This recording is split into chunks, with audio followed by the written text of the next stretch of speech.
Bueno, muchas gracias a todas, todos y todes por estar acá. Gracias por la organización y gracias por la invitación. Es un placer inmenso. Es también la primera vez que estoy en un evento presencial después de tanto Zoom y tantas plataformas, así que estoy súper feliz. Justamente nos invitaron a hablar sobre herramientas de monitoreo para generar cambios o generar respuestas disruptivas. Entonces, quiero comentarles, quiero compartir con ustedes la experiencia de Mundosur con el mapa latinoamericano de feminicidios. La visualización del mapa, de todas maneras, la pueden encontrar en la página web de Mundosur. Pero quiero contarles por qué vengo a hablar de este tema y de qué manera, en cierta forma, impacta en esta construcción de respuestas, ¿no? Vengo a hablarles principalmente de femicidios. ¿Y por qué vengo a hablarles de femicidios? Bueno, primero que nada por la lógica de lo complejo y de lo apremiante de la situación, pero también porque América Latina es la segunda región del mundo más peligrosa para ser mujer. Sigue siéndolo.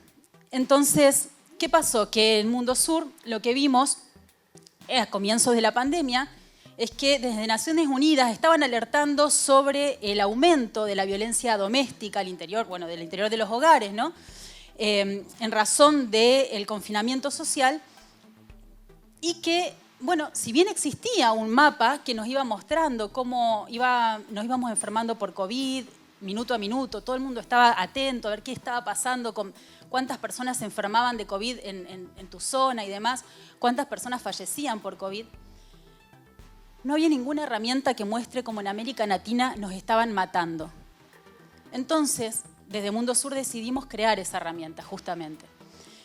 Y así, bueno, fue que nace el mapa latinoamericano de feminicidios con el objetivo de generar una herramienta que visibilice los femicidios a nivel regional, que comunique, que informe y que genere además incidencia política.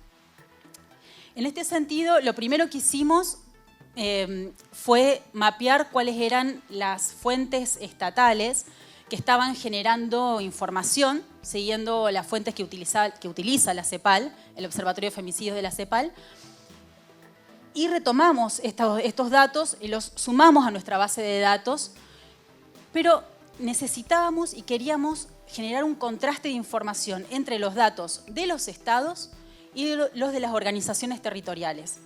Porque sabemos que hay un problema inmenso en materia de estadística, en materia de información con respecto a la violencia de género, pero particularmente con respecto a los femicidios, feminicidios en todos los países de América Latina y el Caribe.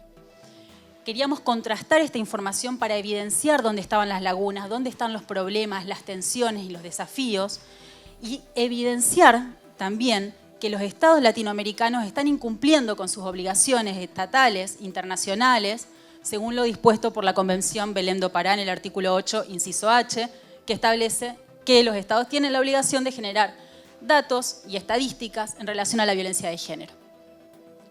Entonces, en relación a esto lo que hicimos fue, primero que, como les digo, tomar la información estatal, pero además buscamos quiénes eran las organizaciones en toda la región que estaban realizando monitoreo de una manera muy rigurosa, que tenían determinadas características, su trabajo tenía determinadas características.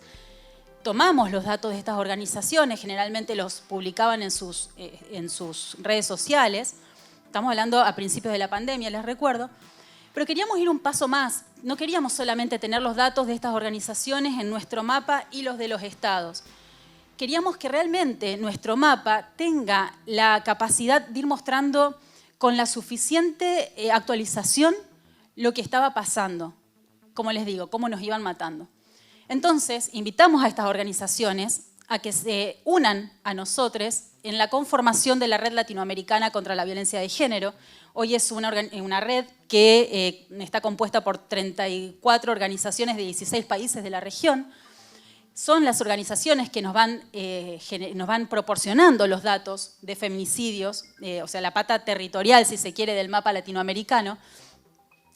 Y lo que hacemos a través de esto es, bueno, contrastar, como les decía, información. ¿De qué otra manera actuamos? Bueno, generamos informes en donde vamos evidenciando cuáles son las tensiones, cuáles son las lagunas, los hallazgos.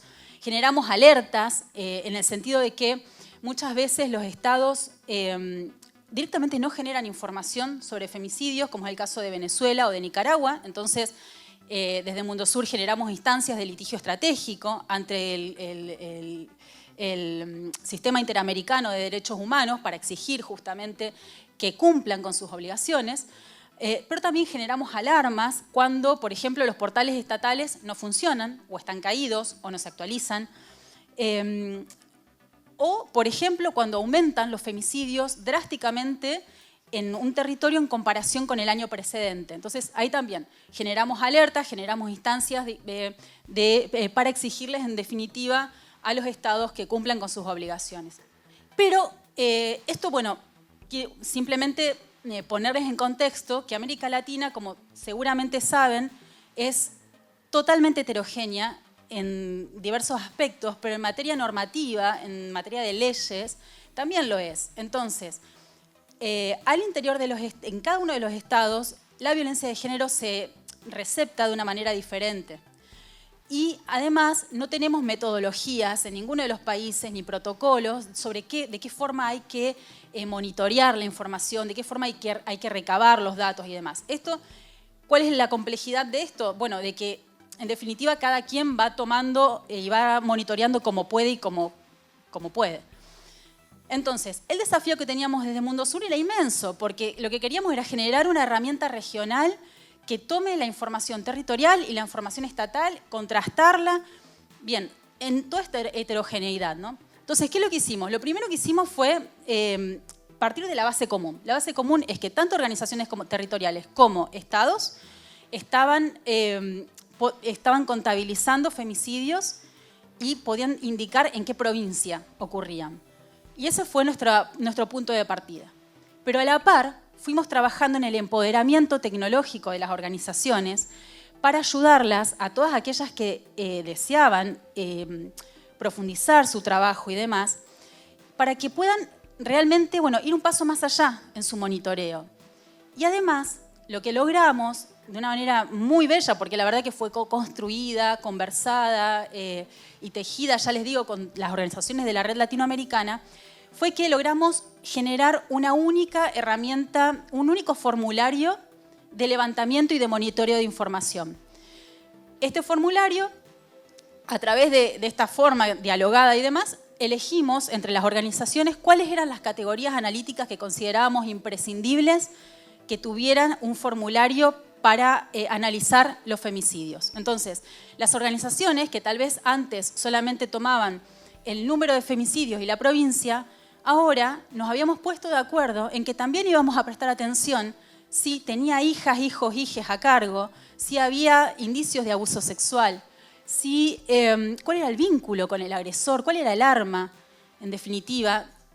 Y empezamos también a pensar en otras interseccionalidades, como la pertenencia étnica, si la persona era o no racializada. Bueno, en fin, empezamos a interseccionalizar justamente los datos.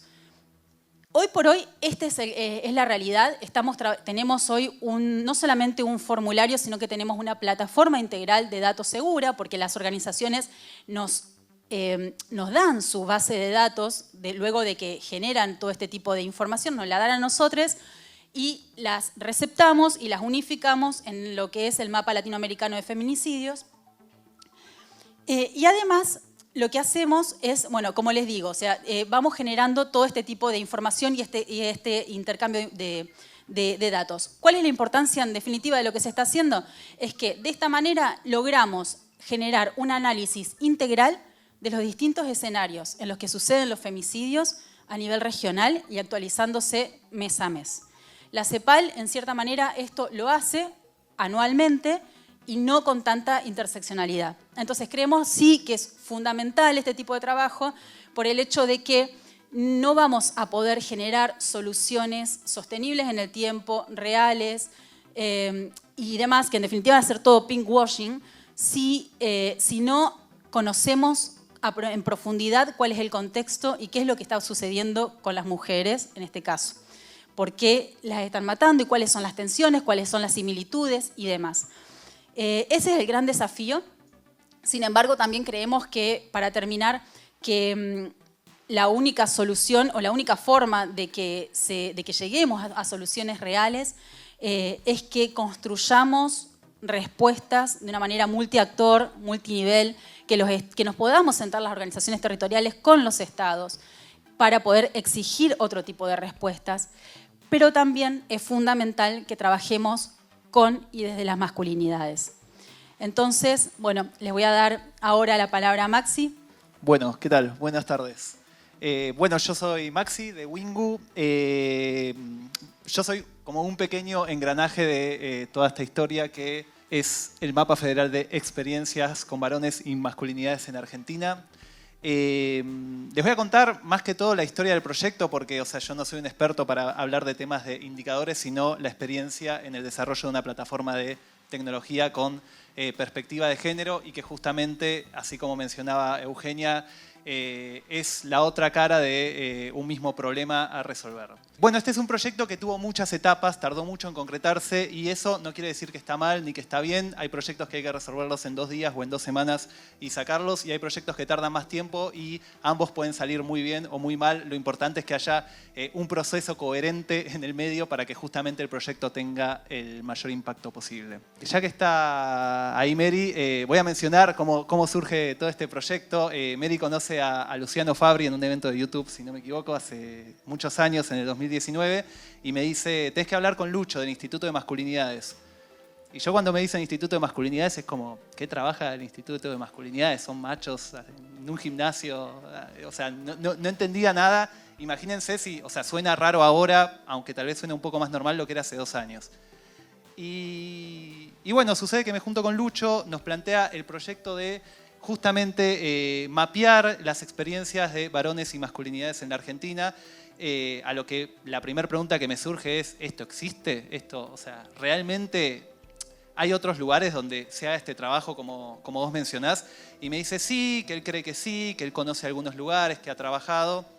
Entonces, lo primero que hacemos para este proyecto es plantearle, bueno, si vos crees que el problema existe, si existen estos centros, bueno, mapeémoslo. Muchas veces cuando uno plantea un problema para una cuestión tecnológica, o sea, no puede ser un problema personal. Necesariamente si vas a hacer una plataforma, una app, lo que sea, requiere una interacción con un público, por lo tanto, requiere que tal vez lo que vos pensás que es un problema o una cuestión a trabajar, lo valides con tu público, por así decirlo, o tus futuros usuarios y usuarias. Hicimos una encuesta. Como esta encuesta trabajaba información sensible, decidimos hacerla en Cobo Tools, que es una herramienta muy buena si nunca la han utilizado, que a diferencia de otras herramientas, la información es muchísimo más segura que otras herramientas de formulario que existen hoy en día, aparte de que permite otro nivel de estadística. Entonces realizamos la encuesta y el dato llamativo era que más del 90% de las respuestas que tuvimos, que fueron un montón, el propio Luciano estaba súper sorprendido de que teníamos más de 300 respuestas y casi 300 respuestas completadas en su totalidad de una encuesta de 15 preguntas que era larguísima, o sea que las preguntas eran muy difíciles. Y bueno, si más del 90% pensaba que era útil, dijimos, bueno, vamos a... Paso siguiente. Vamos a publicar un informe del relevamiento y justamente tener la información, más allá de que, o sea, puede ser que yo una vez tenga un problema y conozco gente que también lo tiene y que podríamos hacer una red. Al tener la información, y fue muy importante eso, nos permitió también acceder a financiamiento, porque finalmente podríamos mostrar números concretos de lo que estaba sucediendo y de cómo podíamos llegar justamente a concretar este camino final, que era hacer un mapa federal de experiencias de varones y masculinidades en la Argentina para, obviamente, compartir información, para que las distintas personas sepan dónde estaban estos centros. Y bueno, una vez que pudimos acceder al financiamiento, y esto es muy importante, accedimos justamente, esto fue también financiado por Spotlight, ONU Mujeres, el Ministerio de Mujer, y el trabajo en red también obviamente nos permitió masificar un poco más el trabajo que queríamos hacer, porque si queremos abarcar una problemática tan grande, queremos abarcar tantos actores, queremos que sea algo federal, siempre es mejor trabajar en alianzas con actores que tengan incidencia en la temática.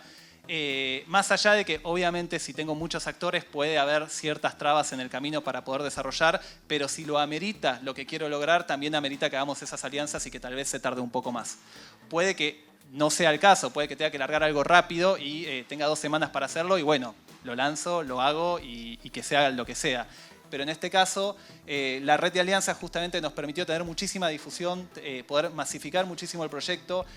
Hay centros que han tenido más de 200 visitas, o sea, este mapa federal, aparte de compartir información, permite ver dónde están los mapas, dónde están los centros que pueden ser gubernamentales o pueden ser comunitarios, dónde se trabaja con la temática de masculinidades. Y bueno, ha sido una plataforma de altísimo impacto, ha estado en muchísimos medios, ha estado en radios, y justamente muchísima gente que ha accedido a esta plataforma y que bueno, me ha comentado lo que ha visto, me ha dicho que el material es muy bueno, que los centros que se trabajan justamente han podido trabajar en alianza para poder compartir material y tener un mayor impacto en la tarea que hacen en el día a día. Siempre obviamente es mejor trabajar en red, si no es cada carancho en su rancho y bueno, se forman por ahí como modos muy cuadrados o poco informados de trabajar y es una temática que es súper compleja, el trabajar con los valores violentos o con la desconstrucción de las masculinidades. Así que es un mapa que está teniendo muchísimas visitas, que está teniendo muchísimo éxito, que lo pueden ver en su página web, ese mapa federal de experiencias con varones y masculinidades. Si lo googlean van a poder entrar, que está por sus siglas, si no me equivoco.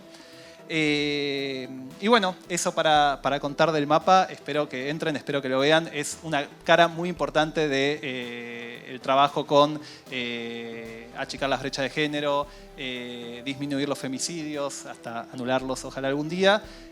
Así que bueno, muchas gracias y espero que les haya gustado.